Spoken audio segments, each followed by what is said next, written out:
السلام علیکم دوستو، آج کی ویڈیو میں ہم حضرت عمر فاروق رضی اللہ تعالیٰ عنہ کی اسلام لانے سے پہلے کی زندگی کے بارے میں بات کریں گے۔ حضرت عمر فاروق کے والد کا نام خطاب تھا۔ ان کی پیدائش ہجری سے 40 سال پہلے 583 یا 584 عیسوی میں ہوئی تھی۔ حضور صلی اللہ علیہ وسلم ان سے 13 سال پہلے دنیا میں تشریف لا چکے تھے۔ ان کے والد نے ان کا نام عمر رکھا تھا۔ ان کا لقب فاروق تھا، جس کا مطلب ہوتا ہے حق اور باطل میں فرق کرنے والا۔ یہ لقب انہیں حضور پاک صلی اللہ علیہ وسلم سے ملا تھا۔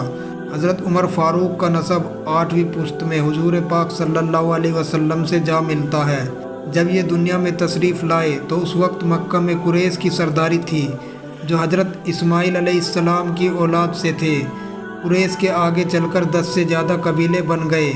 ان سب قبیلوں کے الگ الگ کام تھے۔ مثلاً کوئی مکہ مکرمہ کی دیکھ بھال کرتا تو کوئی حاجیوں کو پانی پلاتا تھا، کوئی جھگڑوں کے فیصلے کرواتا تھا۔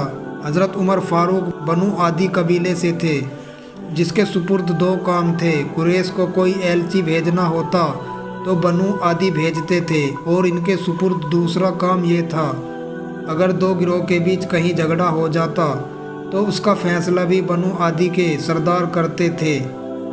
بنو عادی کے گھر صفا اور مروہ پہاڑی کے درمیان تھے۔ حضرت عمر یہیں پیدا ہوئے اور انہوں نے یہیں پرورش پائی۔ ان کے والد خطاب بنو عادی کے سردار تھے۔ جب حضور پاک صلی اللہ علیہ وسلم نے نبوت کا دعویٰ کیا، اس وقت حضرت عمر کے والد خطاب فوت ہو چکے تھے۔ حضرت عمر کے بچپن کا ذکر کسی کتاب میں نہیں ملتا۔ ان کے بارے میں صرف اتنا ملتا ہے کہ جب یہ بڑے ہوئے تو ان کے والد نے انہیں اونٹ چرانے کے لیے چھوڑ دیا، اور اگر اونٹ چراتے وقت کبھی حضرت عمر تھک کے بیٹھ جاتے تو ان کے والد انہیں مارتے تھے۔ جوانی کی عمر تک پہنچنے پر حضرت عمر نے پڑھنا لکھنا سیکھ لیا تھا۔ جب حضور پاک صلی اللہ علیہ وسلم نے نبوت کا دعویٰ کیا تو اس وقت قریش میں کل 17 لوگ پڑھنا لکھنا جانتے تھے۔ ان میں حضرت عمر فاروق بھی تھے۔ حضرت عمر فاروق گھڑ سواری میں اتنے ماہر تھے کہ اچھل کر گھوڑے پر بیٹھ جاتے تھے۔ حضرت عمر نے کشتی کا فن بھی سیکھا تھا۔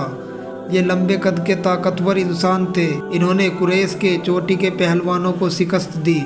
حضرت عمر کے مزاج میں غصہ اور سختی تھی۔ جوانی کے دوران انہوں نے تجارت کا پیشہ اختیار کیا۔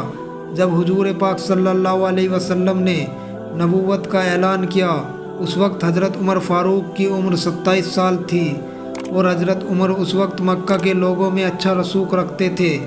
ان کے بھائی زید بن خطاب اور ان کی بہن فاطمہ بنت خطاب اور ان کے بہنوں سعید بن زید نے ان سے پہلے ہی اسلام قبول کر لیا تھا، لیکن حضرت عمر اپنے باپ دادا کے مذہب پر ڈٹے رہے اور اسلام کی خوب مخالفت کی۔ حضرت عمر اسلام قبول کرنے والوں کو مارتے پیٹتے تھے، اور اس دوران 6 سال گزر گئے، لیکن یہ کسی ایک کو بھی اسلام سے نہیں پھیر سکے۔ اس دوران کئی واقعات ایسے گزرے جس کی وجہ سے حضرت عمر سخت الجھن میں پڑ گئے۔ حضرت عمر کبھی اسلام کی طرف مائل ہوتے تو کبھی مسلمانوں سے نفرت محسوس کرتے۔ اس کی وجہ یہ بھی تھی کہ قریش کے لوگوں نے حضور صلی اللہ علیہ وسلم کے متعلق قریش کے کافروں نے مشہور کر رکھا تھا کہ وہ جادوگر ہیں۔ اس وقت ایک دن حضرت عمر نے حضور پاک صلی اللہ علیہ وسلم کو نماز پڑھتے ہوئے دیکھا تو وہ ان کے پیچھے کھڑے ہو گئے۔ حضور صلی اللہ علیہ وسلم قرآن پاک کی سورہ حاقہ کی بلند آواز میں تلاوت کر رہے تھے۔ اللہ کے کلام نے ان کے دل پر بہت اثر کیا، اور انہیں یقین ہو گیا کہ آپ صلی اللہ علیہ وسلم نہ تو جادوگر ہیں اور نہ شاعر۔ تو دوستو، آج کی ویڈیو میں بس اتنا ہی۔ اس سے آگے اگلی ویڈیو حضرت عمر فاروق کا قبول اسلام میں ذکر کریں گے۔